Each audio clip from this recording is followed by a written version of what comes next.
Eyebrow shape කරාම එහෙම නැත්නම් ෆේස් එක ට්‍රෙඩින් කරාම චුටි චුටි බිබිලි එනවා නම් එහෙම නැත්නම් පිම්පල්ස් එනවා නම් ඔයා මේ කියන ටිප්ස් ටික අද ඉඳලා ෆලෝ කරන්න.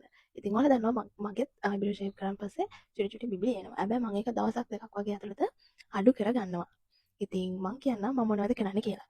අයිබ්‍රෝස් හරි ට්‍රෙඩින් හරි කරලා ගෙදර ආපු ගමන් මම කරන්නේ මූණ හොඳට ක්ලෙන්ස් කරන එක. මූණ හොඳට ක්ලෙන්ස් කරනවා. ක්ලෙන්ස් කරලා අනිවාර්යයෙන්ම මම ටෝන් එකක් පාවිච්චි කරනවා. මගේ දැනට ස්කින් කෙයාර් රූටින් එකේ තියෙන ඔයාලට ගැලපෙන ටෝන් එක ඔයාලට පාවිච්චි කරන්න පුළුවන්. මම මොයිස්චරයිසර් එකක් පාවිච්චි කරනවා. එහෙම නැත්නම් ඇලෝවෙරා ජෙල් එක පාවිච්චි කරනවා. මම එක දවස් දෙකක් වගේ ඇතුළත ඒ චුටි චුටි බිබිලි අඩු කරගන්නේ කොහොමද කියලා මෙන්න මේ ස්කින් කෙයාර් ටිප්ස් ටිකත් එක්කම මම කරන දෙයක් තමයි අයිස් කියුබ් ට්‍රීට්මන්ට් එක.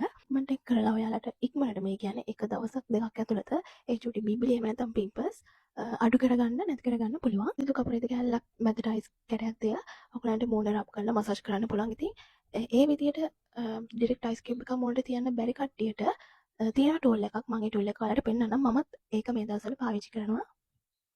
මෙන්න මේක අයිස් රෝල් එකක්. ඔයගොල්ලෝ දැනටම දන්නවා ඇති මම කලින් මේක ගැන වීඩියෝ එකක් කරා.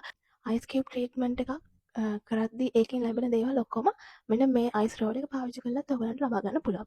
ඉතින් මෙන්න මේ අයිස් රෝල් එකේ මේ කෑල්ල ගලවන්න පුළුවන්. ඉතින් මේක ගලවලා ඔයගලන්ට පැයක් දෙකක් වගේ ෆ්‍රිජ් එකේ දාලා තියලා ඒක කූල් කරලා ආපහු සෙට් කරලා මේක මේ විදියට ඔයාගේ මූණට මසාජ් එකත් එක්කම ට්‍රීට්මන්ට් එක කරන්න පුළුවන්. ඒක තමයි මම මේක දාගෙන විශේෂයෙන්ම දිද්ද සාමාන්‍ය මම අයිස් කියුබ් ට්‍රීට්මන්ට් එක කරද්දී ඉස්සරහ නිකම්ම අයිස් කෙනෙක් රබ් කරන එක කරන්නේ මට ලොකුට මසාජ් එකකට යන්නේ නැහැ මම.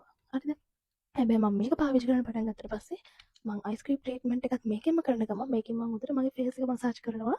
ඉතින් අපිට ෆේස් එක මසාජ් කරලා ඉතින් ඔයගොල්ලෝ දන්නවා අපේ ෆේස් එකේ තියෙන ෂේප් එක අපිට ලස්සන ෂේප් එකක් හදාගන්න පුළුවන් මසාජ් එකක් කාලයක් තිස්සේ කරලා.